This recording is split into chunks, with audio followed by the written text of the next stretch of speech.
Did somebody let a janitor's kid into my powertrain bay? Blake Whitmore does not lower his voice. He wants the room to hear it. Lady, hey, you with the cart, get your son out now. This car is worth more than your whole apartment building. Deborah lowers her eyes. I'm sorry, sir. He was just looking for the water fountain. I don't care what he was looking for. He doesn't belong in here. You mop the floors. You don't stand next to a $6 million Ferrari. He grabs a greasy rag off the engine cover, throws it. The rag hits Tyler's chest, drops to the floor. Pick it up. That's what your mother's paid for. Two engineers laugh. Deborah's knuckles go white. Tyler does not move. 41 minutes later, Blake would be walked out of this building, and the boy he just humiliated would be the one closing the hood on his running Ferrari. Have you ever been looked at like you did not belong? Palo Alto, California, a Wednesday morning in late spring. Sterling Dynamics campus, Building 4, glass towers, biometric doors, a Tesla Roadster suspended from steel cables in the lobby like a trophy nobody has earned the right to drive. The crown jewel of this place is the powertrain lab. Sealed air, surgical lighting, a room where men with Ivy League engineering degrees come to prove they can outthink an internal combustion engine. Heiress and Caldwell built all of this from the ground up. Ex-aerospace, quiet money, 49 years old, worth more than the annual budget of a small country. His obsession has a name: Oracle Drive, an artificial intelligence diagnostic platform. The pitch is simple and enormous, an AI that outperforms every human mechanic alive. The product demo runs on a single car. The proof of concept sits at the center of the bay under 4,000 watts of halogen. Caldwell's personal Ferrari, a 2016 LaFerrari Aperta, only 210 ever built, $6.3 million. Rosso Corsa paint so deep it looks wet. Carbon fiber bodywork that still smells faintly of resin after a decade. It has not run correctly in 21 days. Every diagnostic ends the same way. The same cryptic fault code. The same dead silence. Ferrari Maranello flew their factory technicians in last week. They left empty-handed. 2 independent Ferrari-certified specialists followed them. Same result. Oracle Drive itself has logged 14 gigabytes of telemetry and has not found the answer. Today is Wednesday. Friday morning, investors arrive from Europe. $18 million in partnership money hanging on one demonstration. Deborah Armstrong knows none of this. She arrives at 5:30 every morning the way she has for 11 years. She knows every engineer by first name. She has never once been invited to a meeting. She has never once been asked her opinion on anything other than which brand of floor wax is on sale. This Wednesday is different. Her son's middle school is closed for a district teacher in-service day. Mrs. Henley across the hall has the flu and cannot watch him. Deborah cannot afford to miss a shift, so she brought her boy with her. She cleared it with her supervisor. She took the man's tired sigh and his muttered conditions without flinching. The rules were simple. Break room only. Do not talk to anyone. Do not touch anything. Eat the sandwich she packed him and read the book she pulled from the library on the way in. Tyler sits on an orange plastic chair in the break room. A library copy of Automotive Electronics Failure Analysis open on his lap. Under the chair, a 1974 red Snap-on toolbox, 34 pounds of chromed steel and memory. The only thing he has left of his father. He carries it on in-service days because the fire escape window in their apartment does not lock. At 9:15, he closes the book and goes looking for the water fountain. He follows his mother's cart down the hallway. A door is open. He sees the Ferrari through the gap. He forgets how to breathe. Inside the lab, Blake Whitmore, Vincent Brooks, and 4 junior engineers are running their 3rd failed diagnostic of the morning. The car just threw another isolation fault and shut itself down at idle. Blake is out of ideas. He is also out of time. He needs a target. The housekeeping cart rolls past the open door. Deborah apologizes and tries to keep moving. Blake stops her, accuses her of contaminating the clean environment with her equipment. She is 15 feet from the car and moving away from it. That is where we came in. Tyler's words hang in the air. Inverter ground strap. A 13-year-old just used those 3 words inside a Ferrari powertrain bay, and the whole room heard him. Blake recovers fast. He always does. Vincent, get him out, right now! Vincent Brooks takes 2 steps toward the door, hesitates. He looks at Tyler's face. Something about it makes him hesitate 1 beat longer than he should. In that 1 beat, the door opens again. Colleen Davis walks in. Dark suit, tablet in hand, an earpiece blinks red. Caldwell is already on the speaker and his voice fills the bay like weather. Blake, status. We're close, sir. You've been close for 3 weeks. Harriet Malone asked me this morning whether the Oracle Drive narrative still holds. The answer better be yes by Friday morning, or we cancel the demo and I do damage control for a month. Absolutely, sir. We are narrowing it down. The tablet chimes. A new email pings at the top of the screen. Ferrari Maranello's post-mortem from the factory visit. Colleen tilts the tablet. Blake sees it before she does. Subject line in capital letters. No fault found. Blake's jaw tightens so hard a muscle jumps in his cheek. Aaron Wilson is the youngest engineer in the room, 24 years old, still on probation. He looks at Tyler, then at the Ferrari, then at the floor. He speaks just loud enough to be heard, just quiet enough to deny later. He's not wrong about the strap. Vincent Brooks snaps his head around, glares. Aaron drops his eyes instantly. Blake did not hear the words, but he felt the shift in the room. He raises his voice. Security, I want the child and the housekeeper out of this building in the next 90 seconds. And I want incident reports on both of them before lunch. A uniformed guard steps forward from the hallway, takes Tyler's elbow. The grip is not rough. It does not need to be. Deborah starts to move. Mother first, employee second. That is when the door opens a 3rd time. Harrison Caldwell walks in. He had been on his way down the hallway for a different meeting. He heard the last sentence from outside. He kept walking until he was inside the bay. The room freezes. The temperature does not change, but it feels like it does.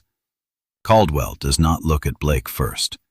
He looks at the boy, then at the security guard's hand on the boy's arm, then at the mother whose knuckles have gone white on the cart. Let him go. The guard releases Tyler immediately, takes 1 step back. Who said inverter ground strap? Blake opens his mouth. Nothing comes out. Aaron Wilson, smaller voice this time, points at Tyler. Caldwell crosses to the boy. 6 feet tall, graying at the temples. A man used to being the quietest predator in any boardroom he walks into. He does not smile. He rarely does. Son, what's your name? Tyler Armstrong, sir? You said inverter ground strap. Why? Tyler's eyes flick to the car, then back to Caldwell's face. His voice is steady. The voice does not sound like a child's voice. It sounds like somebody older, borrowing a child's mouth. Because the fault pattern you're chasing behaves like an intermittent ground fault, not a battery fault. Your code is a symptom. Whoever bolted that strap back on used the wrong fastener, probably stainless steel into aluminum. That would explain everything the AI can't. Silence. Blake makes a sound that wants to be a laugh, but is not one. Sir, with respect, he is the housekeeper's kid. He is 13 years old. He has no clearance, no credentials, no competence. He read one of those Wikipedia articles and he's parroting words. Caldwell does not turn around. He speaks to Tyler. Can you prove what you just said? Deborah steps forward, protective, the voice only mothers have. Sir, with respect, my boy is a minor. He does not go near anything high voltage without me watching. and without someone qualified supervising him. That is not negotiable. Caldwell nods, slow, deliberate. Agreed, Mrs. Armstrong. Mr. Hollister is already on site. Your son does not lift a finger until you sign off. My assistant will draft the consent form in the next 5 minutes. He turns to Blake. His voice drops half a register. Prove him wrong, Blake. Or prove him right. I do not care which. I want this car running by Friday morning. Your pride is not the asset I'm protecting here. Blake's smile does not move. His eyes do. Somewhere behind them, a calculation begins. How to make a 13-year-old fail in front of a room. How to make the failure permanent. The calculation is already wrong, and he does not know it yet. If you have ever watched real talent get dismissed because of how it walked into the room, stay with us. Like this video, subscribe, hit the bell. The next 15 minutes are the kind of justice you did not know you needed. The kind that leaves fingerprints. A 13-year-old boy, a $6.3 million Ferrari, 21 days of failure stacked in one room like cordwood. The man who built all of this just handed the kid the keys. The chief engineer who threw a rag at him 12 minutes ago is about to find out what it costs to underestimate a housekeeper's son. And the mother who has swept these floors for 11 years without being seen once is about to watch her boy do the seeing for the both of them. To understand what happens next, you have to go back 8 years. East Oakland. A cramped garage attached to a rented bungalow. A 5-year-old boy sitting on an overturned milk crate. His father standing over a Ford F-150 with the hood up and a work light clipped to the fender. Tyler, come here. Tell me what you hear. Elias Armstrong, 42 years old, 6'2", hands the size of dinner plates, master mechanic. 22 years at a high-end European import shop in Detroit before he moved the family west to chase cleaner air for his wife's asthma. He specialized in the Italian exotics nobody else on the block would touch. The boy listens. The engine idles rough. Lean side, cylinder 3, maybe 4. Elias smiles like a man who has just heard the future. That's my boy. Now tell me why. For 6 years, Elias taught him everything. How to listen, how to measure, how to read a car the way other people read faces. The difference between a ground fault and a short. Why the machine was always more honest than the man holding the wrench. How to clean a tool before you put it back. How to put it back in the exact place it came from. A tool out of place is a wrench you'll need at midnight. Then Elias died. Tyler was 6. A sudden heart attack in the driveway, midway through changing the serpentine belt on a neighbor's Volvo. The neighbor paid Deborah in a casserole and 2 apologies. That was the math of Tyler's childhood from that day forward. A widow on a cleaning contract. A boy with a father-shaped hole in his chest. A toolbox that still smelled like his father's hands. Deborah kept 2 things. The 1974 red Snap-on toolbox and the books. Haynes manuals, Bentley manuals, factory service manuals in 3 languages. A thick stack of Ferrari workshop bulletins Elias had hoarded from a stint servicing a collector's stable in Grosse Pointe. Some of them stamped confidential, dealer only on the cover. Tyler read them the way other kids read Harry Potter, under the covers with a flashlight. At the kitchen table while his mother ironed uniforms, on the bus. By the time he was 9, he was diagnosing misfires by ear on cars idling in the apartment parking lot. On Saturdays, he rode his bike 3 miles to a garage on Lucille Street, Walter Brennan's place. Walter was Elias's oldest friend, a gruff white man in his 60s, Midwest vowels, knuckles like walnuts, the kind of mechanic who called every customer sir and never charged for an honest diagnosis. Walter did not let Tyler work on anything at first. Just watch. Just hand him tools. Just listen. By 11, Tyler was doing brake jobs under supervision. By 12, he had torn down and rebuilt the same 1995 Miata engine 3 times on Walter's back lot. For fun. Walter never once said the word gifted. He just kept handing the boy harder problems. Last year, California State Middle School Science Fair. 2nd place. Project title, Galvanic Corrosion in Dissimilar Metal Fasteners Under Thermal Cycling. Remember that title. It matters in about 30 minutes. Tyler had never touched a Ferrari in his life. He had never sat in one, never heard one run in person, never stood close enough to smell the leather. But he had read every LaFerrari service bulletin ever leaked to an enthusiast forum. He knew the HYKERS hybrid architecture the way other 13-year-olds knew Minecraft redstone circuits. He could draw the high-voltage wiring diagram from memory on a napkin and label every terminator resistor. And whenever he was nervous, test day, report card day, the night his mother came home in tears because her hours had been cut again, he would close his eyes and hear his father's voice. A car is a circulatory system, son. Find where the blood isn't flowing. The engine will tell you, if you shut up and listen. And then the other one, the one that mattered most. The machine never lies. Only the people looking at it do. That was not a line about cars. That was Tyler's whole worldview. Machines do not care about your skin color. Machines do not care that you are 13. Machines do not care that your mother wears a uniform with a name patch and empties trash cans for men who never learn her name. Machines respond only to the truth.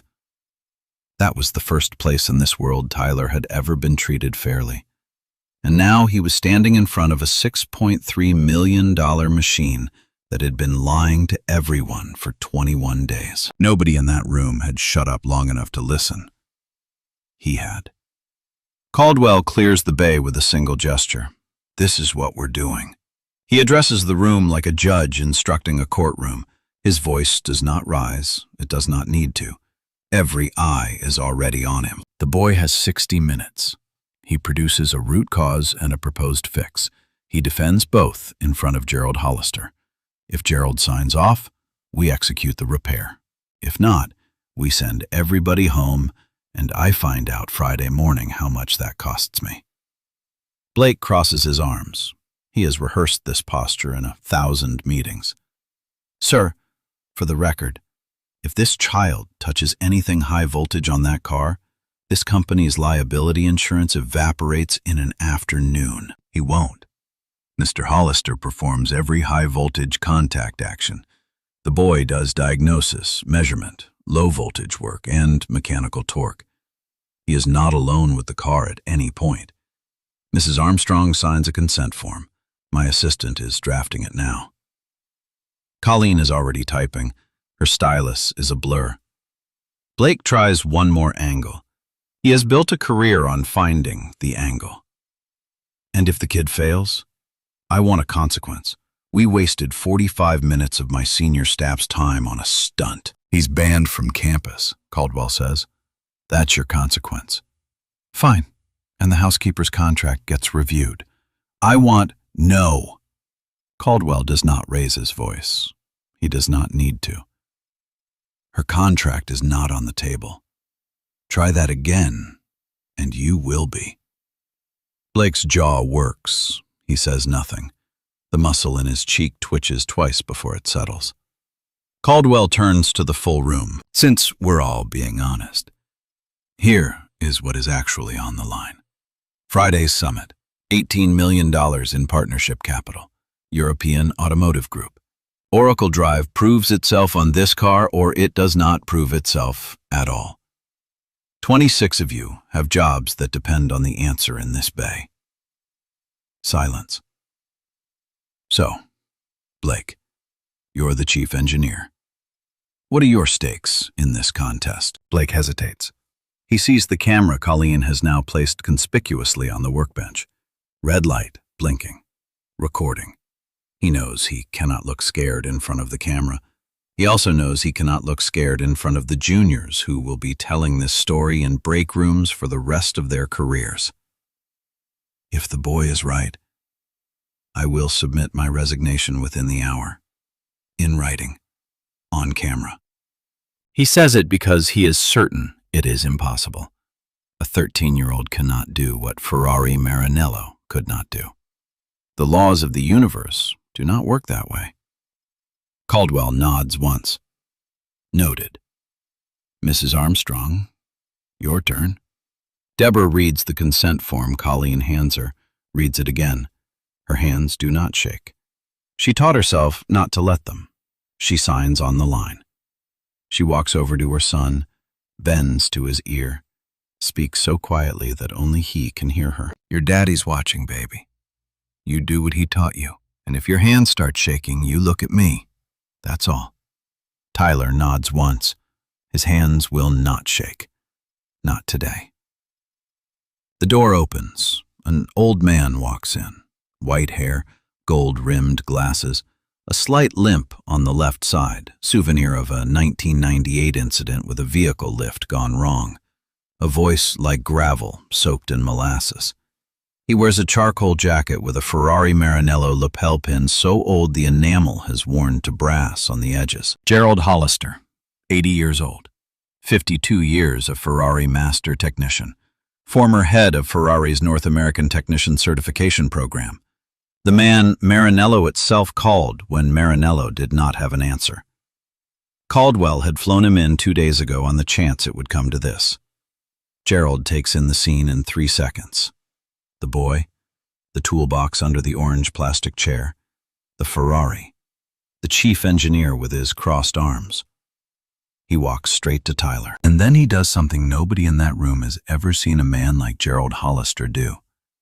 He crouches, down on one knee, slowly because the knee is 80 years old, so he and the boy are eye to eye. Son, what's your name? Where'd you learn? And when did you last eat? Tyler Armstrong, sir. My dad taught me until I was 6. Mr. Brennan on weekends since then. I had a granola bar at 7 this morning. Then grab another one. Your hands need to be steady. Gerald reaches into his jacket pocket, pulls out a second granola bar, oats and honey, holds it out. Tyler takes it. Thank you, sir. Here's how you and I work today, Tyler. You tell me what you see. You do every piece of this job your mother's consent covers. And for the one thing the law says must be done by a licensed technician, the high-voltage ground strap, you are going to be the voice in my ear.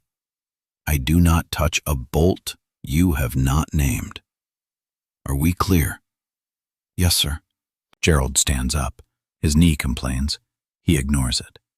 He turns to Caldwell. Harrison, you brought me here to tell you the truth. Let the boy work. If he's wrong, I will say so. If he's right, I will say that too. Blake cannot help himself.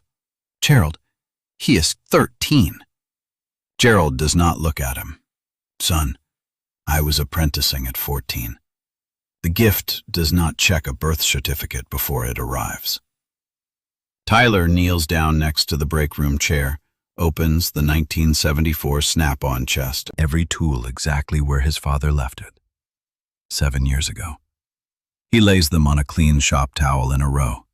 10mm open end, 13mm, a calibrated torque wrench with his father's initials scratched into the handle, Fluke 87V multimeter, a cheap borescope he bought on clearance with birthday money last summer, a set of feeler gauges in a leather pouch that still smells like Detroit. Aaron Wilson watches him lay out the tools.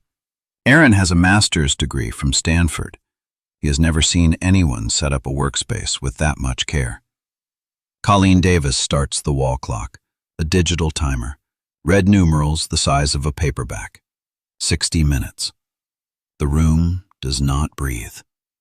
Tyler looks up at the Ferrari, takes one slow breath. Mr. Hollister, I'm ready when you are. Tyler looks at the Oracle Drive diagnostic laptop humming on the workbench. A sleek black machine. 14 gigabytes of data it could not read. Sir, may I set this aside? Blake scoffs out loud. Caldwell nods. Yes. Tyler closes the laptop lid, slides it gently to the end of the bench. Not aggressive, not dismissive, just moved out of the way. The machine already told you everything it knew. I want to ask it what it could not see. Gerald steps to the Ferrari first. This is the non-negotiable step. 20 seconds of high-voltage safety protocol. Gerald narrates each motion aloud, for the camera, for the record, for the boy learning from him in real time. Service disconnect, rotating to the safe position.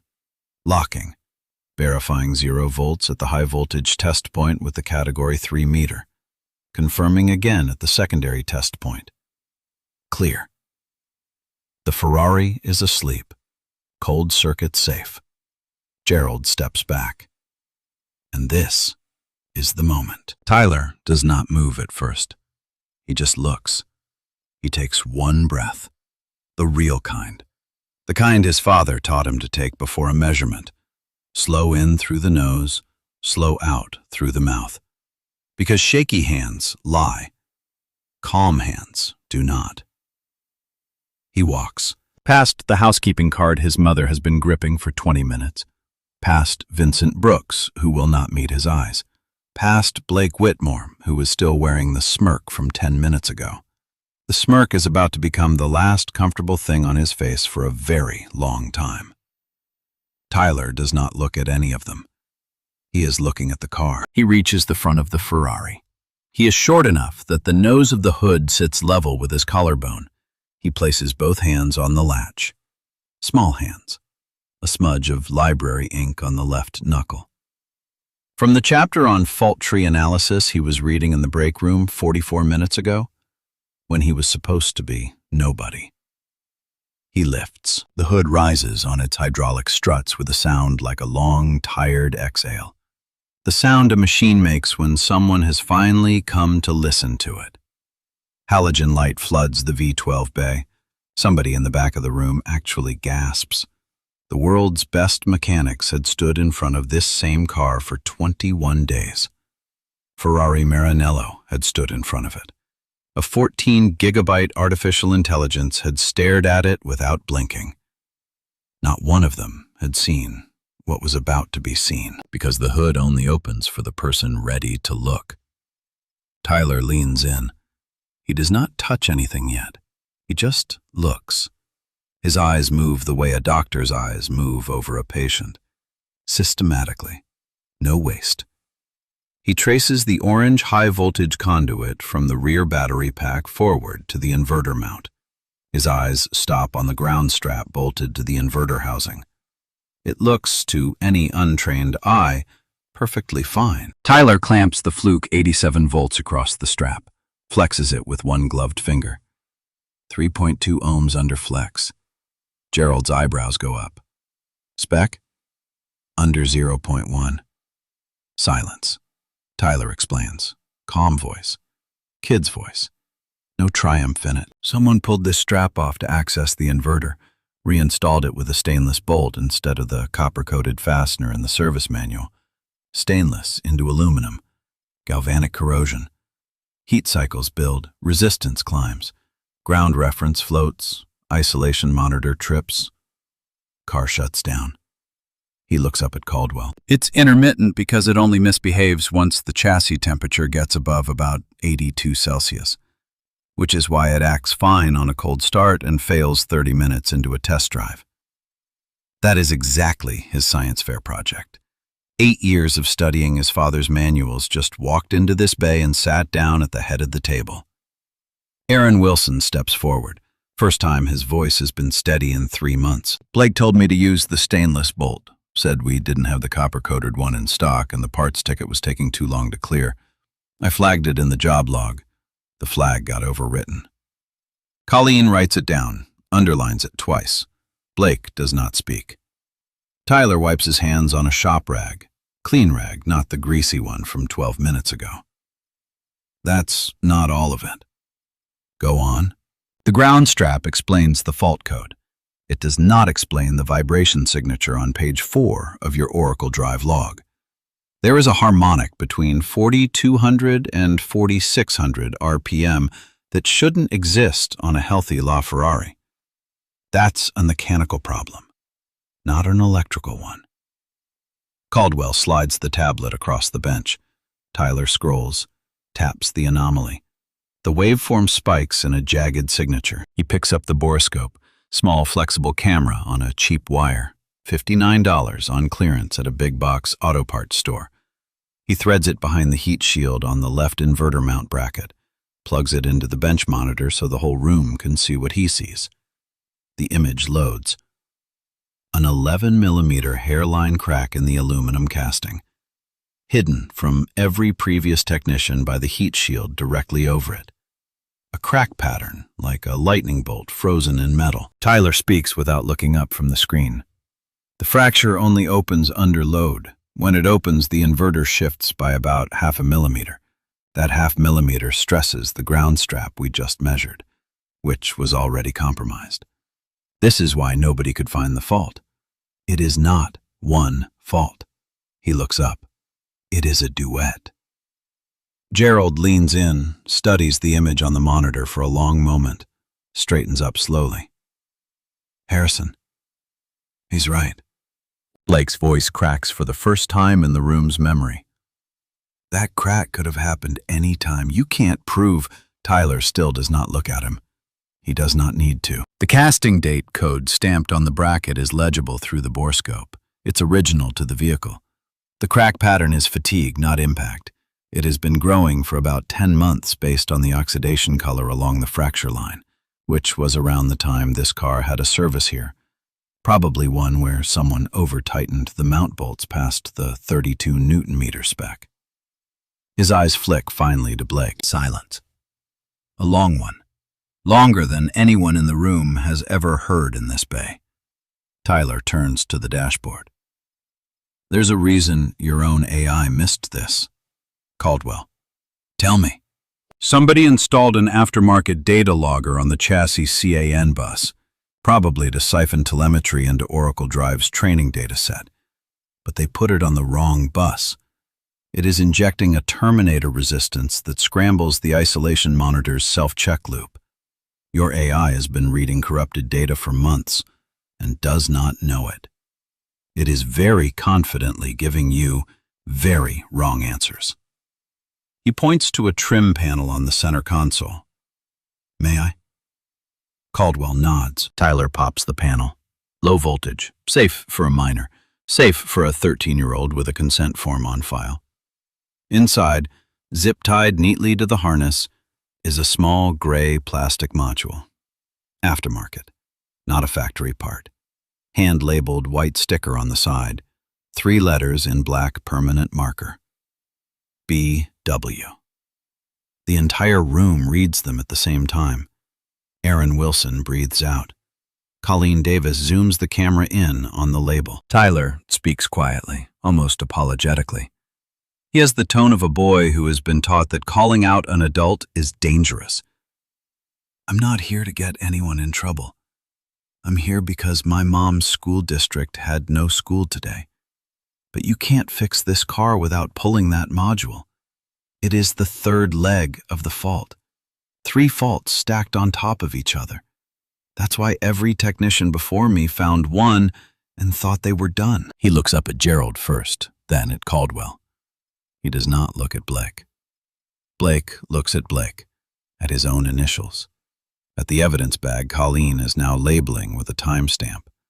At the camera that has captured the label in focus. At the bench where 3 senior engineers just watched a 13-year-old expose him. His mouth opens, closes, opens again.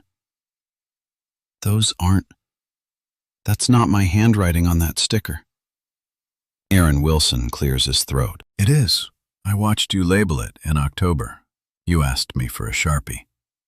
Aaron looks Blake in the eye for the first time since he joined the team. It takes something out of him. It also gives something back. Vincent Brooks does not look up from the floor. Gerald Hollister steps forward, places one hand on Tyler's shoulder. Not paternal, not sentimental. The way masters lay hands on their apprentices at the end of a test. Speaks to the whole room, but looks only at Caldwell. In 52 years under the hood of Italian machines, I have seen this pattern maybe 6 times. I have never seen anyone find all 3 faults in under an hour.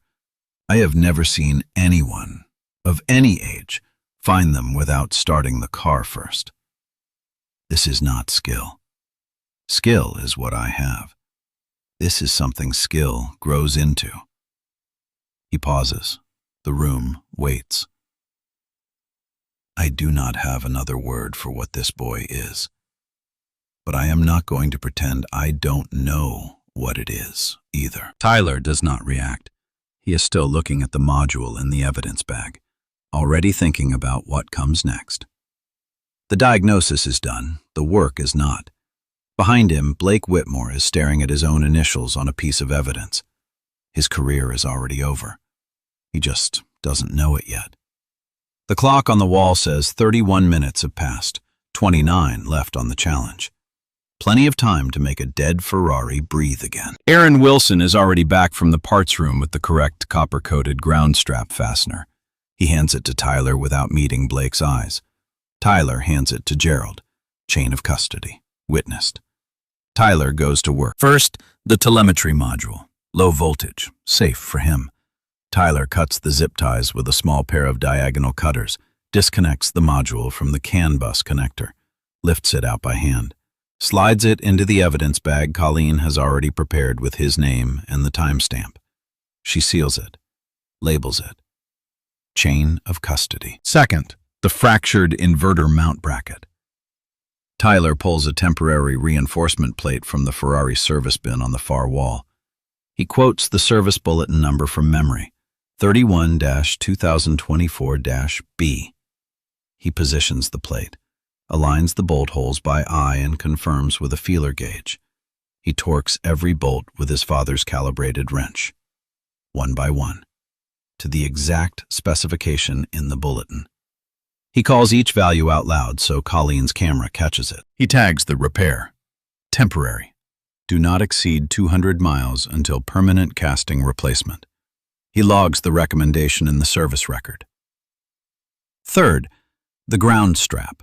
This is the one Tyler cannot touch. Gerald steps in.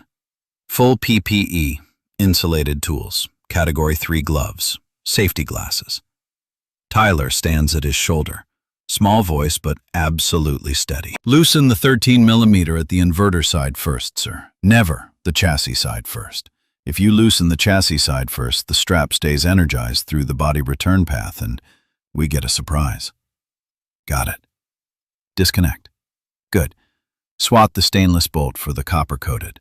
Torque to 12 Newton meters, not 15. Ferrari updated that spec in the 2019 revision of the service bulletin. 12 even. Done. The hands moving on that Ferrari's ground strap belonged to Gerald Hollister, 80 years old, 52 years certified. The mind moving them belonged to a 13-year-old in a hoodie who had never touched a Ferrari in his life. The man had the license. The boy had the answer. Either way, make no mistake, this was the boy solving the car. Tyler murmurs under his breath, so quietly only he can hear it. The machine never lies. Only the people looking at it do. Gerald performs a final torque recheck himself. Not mistrust. Respect. The way masters check apprentices. The way one professional validates another. He nods. Harrison. Started. Caldwell steps into the driver's seat, presses the red start button on the steering wheel. The V12 coughs once, a dry, skeptical cough. And then it roars. Full 950 horsepower. Hiker's hybrid system engages cleanly. Isolation monitor, green. Battery management, nominal. 0 error codes on the dash. Tyler, polite as ever. Mr. Hollister, would you run a sweep through 42 to 4600 RPM for me? I want to verify the harmonic is dead. Gerald nods, revs the engine through the band. The V12 pulls clean and steady. No harmonic, no stutter. The duet is dead. Exhaust heat shimmers over the carbon bodywork in visible waves. The smell of fresh combustion fills the bay. That particular Ferrari smell, high octane and leather and something that is almost incense. A smell that means the car is alive again. Aaron Wilson starts a small cheer. It is the sound of a man who has not been allowed to cheer for 3 months. It ripples backward through the junior engineers. One of them claps. 2 of them clap. 4 of them. 6. Vincent Brooks looks at the floor the way a man looks at a floor when the floor is the only thing in the room willing to meet his eyes. Blake Whitmore does not move.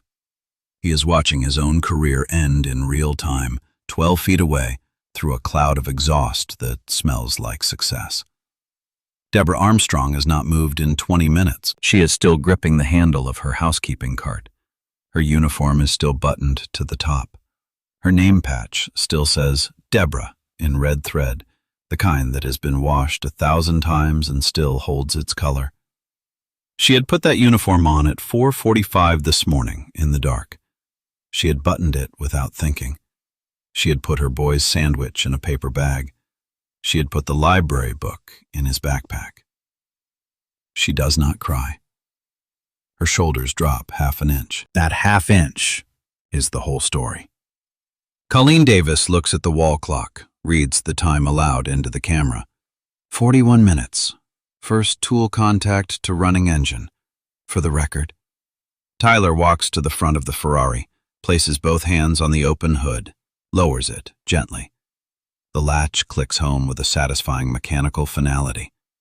The boy who opened it is the boy who closes it. Gerald Hollister turns to face the room. He keeps his hand on Tyler's shoulder, the way masters bless apprentices at the end of a test. Harrison, you brought me out of retirement to tell you which of your people could actually do this work. I have an answer for you now. He looks at Blake.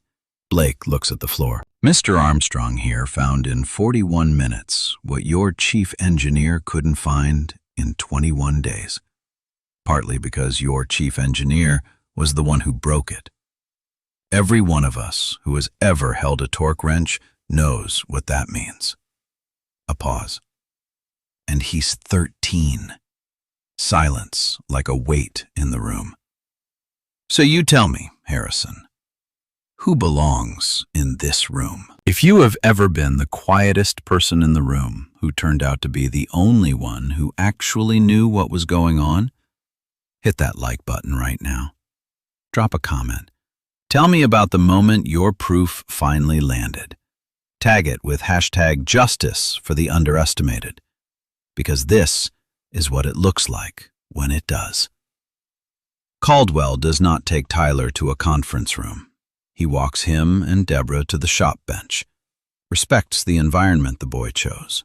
Respects the father in the toolbox. He lays it out plainly.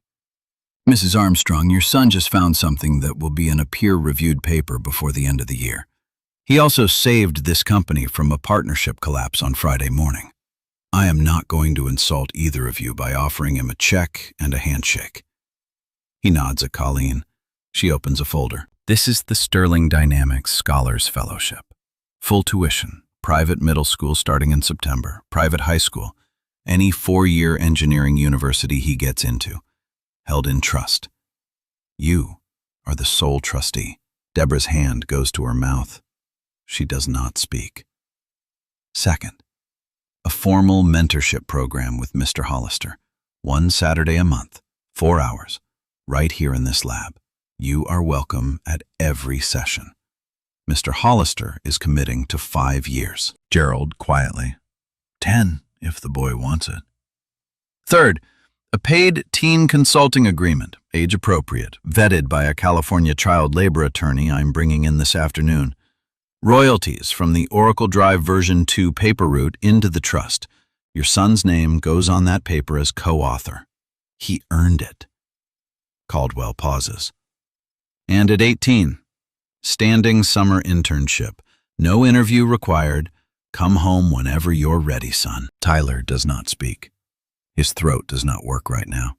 He is 13, and a man he has never met has just changed the shape of his life. Deborah speaks for him, the guardian voice. Sir, we accept, with 2 conditions. Name them. 1. My housekeeping contract gets renegotiated, directly with Sterling Dynamics, not through the subcontractor that has been underpaying me for 11 years. Done. 2. Aaron Wilson gets heard in rooms he has not been heard in before. Aaron looks up, startled. Caldwell does not hesitate. Done. Mr. Wilson, report to my office Monday at 8. We have things to discuss. Caldwell hands Deborah a pen. She signs the fellowship paperwork on the hood of the Ferrari. Tyler sits on his father's toolbox while she signs. His feet do not quite reach the floor. They swing. He is still, underneath all of this, a 13-year-old boy. Colleen Davis had been recording since minute 1. 48 hours later, Sterling Dynamics, Human Resources, and Legal opened a formal investigation into Blake Whitmore. The findings were all documented, all on tape, all on paper. No hearsay. 1. Unauthorized installation of the telemetry module, a direct violation of Ferrari's warranty agreement, its intellectual property boundaries, and Sterling Dynamics' own data handling policy that Blake himself had signed 3 years ago. 2. Directing a junior technician, Aaron Wilson, to use an out-of-spec stainless bolt on a high-voltage ground strap, creating a live safety fault on a $6.3 million vehicle, endangering a test driver if the car had been delivered as complete. 3. Falsifying 2 diagnostic reports during the 21-day failure window, specifically to cover items 1 and 2. The investigation dug deeper. 3 junior engineers had filed informal complaints over the prior 2 years. A pattern of credit theft, a pattern of intimidation in performance reviews, a pattern of blame shifting onto subordinates whenever something went wrong. Human Resources had filed all 3 complaints under interpersonal friction and closed them without interview. The HR director who closed them received a formal written reprimand and mandatory retraining by the end of that week. Blake Whitmore was terminated for cause on Monday morning. Not paraded, not leaked to the press, not publicly humiliated beyond what the documented facts required. His non-compete clause was voided automatically by the cause termination. He could still work. He could still feed his family. But a gross negligence filing went to the California Board for Professional Engineers, Land Surveyors, and Geologists. His professional engineer license is under formal review as of the first Monday of the following month. Serious, earned, lawful.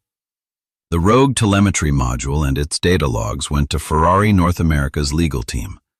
Caldwell wrote a direct letter to Marinello, acknowledged the breach, offered remediation in full, offered to fund an independent audit. It cost Sterling Dynamics $3.2 million in settlement and lost partnership momentum.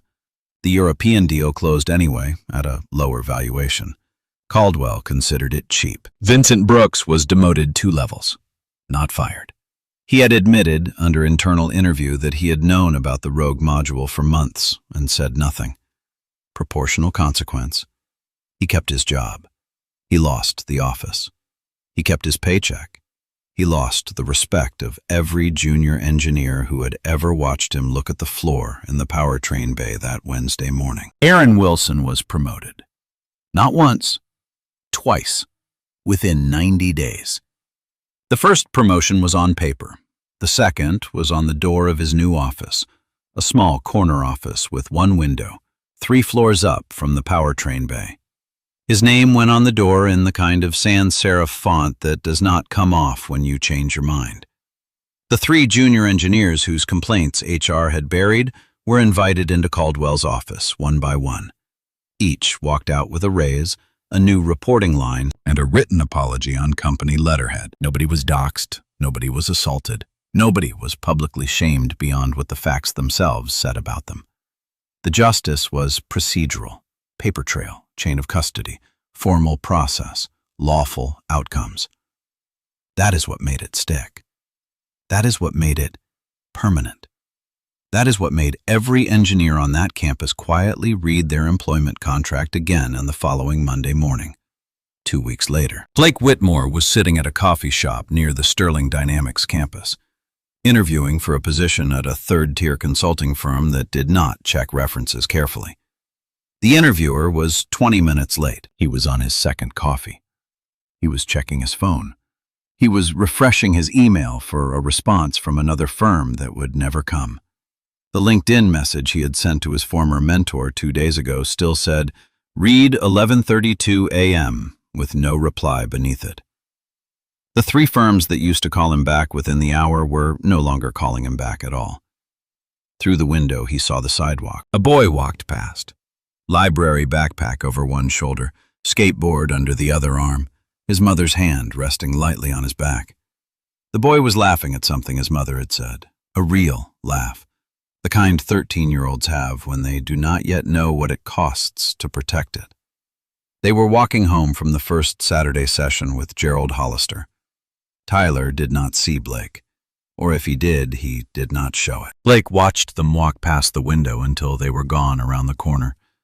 His coffee went cold in his hand. The interviewer never showed up. The machine never lies. Only the people looking at it do. 5 years later, Tyler Armstrong is 18, valedictorian of his high school, starting at MIT in the fall on a combined scholarship and Sterling Dynamics fellowship package. He has already co-authored the Oracle Drive version 2 paper with Gerald Hollister, now 85, on the physical layer failure modes AI diagnostics systematically miss. The paper has been cited in 3 different engineering journals. Tyler's name is on the byline above a dozen senior engineers who never thought they would share a footer with a teenager. Deborah Armstrong is Sterling Dynamics Director of Facility Services, direct employed, salaried, benefits. She supervises a team of 11. She is the first person Harrison Caldwell says good morning to when he walks in. The old Detroit shop where Elias Armstrong once worked has a framed photograph on the wall. Tyler, Gerald, the La Ferrari Aperta. 3 generations of hands. At the end of a long day in the lab, Tyler closes the lid of the 1974 Snap-on chest. The click is clean. If this story moved you, share it with someone who has been underestimated one too many times. Tell me in the comments. If it were you standing in that powertrain bay, would you have spoken up? There is a detail only the sharpest viewers will catch at minute 9. Subscribe. Next week, a hospital janitor in Boston solves what the manufacturer's engineers could not. You do not want to miss it. Hashtag justice for the underestimated. I chose Tyler's story because genius doesn't wait for permission, and it doesn't always arrive tall.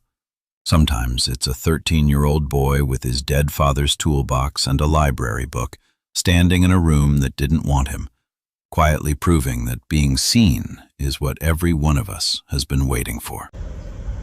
Yes, a detail from this story I cut out of the main video on purpose because I wanted to say for you, the people who stayed this long. It's the single sentence Taylor said after everything was over. Someone from Caswell team asked him off camera, "Weren't you scared in that room in front of all those adults?" Taylor thought about it and he said, "I wasn't scared of them. I was scared the car wouldn't let me hear it." Let that sit for a second. A 30-year-old standing in front of a man who wanted him gone, and the thing he was afraid could not be in the worthy of the machine. That is not confidence, that is respect for the craft, for his father, for the truth. I keep thinking about that line because most of us spend our lives scared of the wrong thing, scared of what the room thinks, scared of looking stupid, scared of being judged, Taylor was scared the only thing, failing the work. And you know what? Nobody who scattered the work ever fell in front of the room. The room always, eventually, gets out of the way. So, here's the only thing I will ask you tonight. What's the work you have been scared of the room's opinion of? Tell me in the comment. First name only if you want. I read every single one. Next Thursday, a Boston hospital, a janitor, and a scalpel nobody could find. Good night, friend.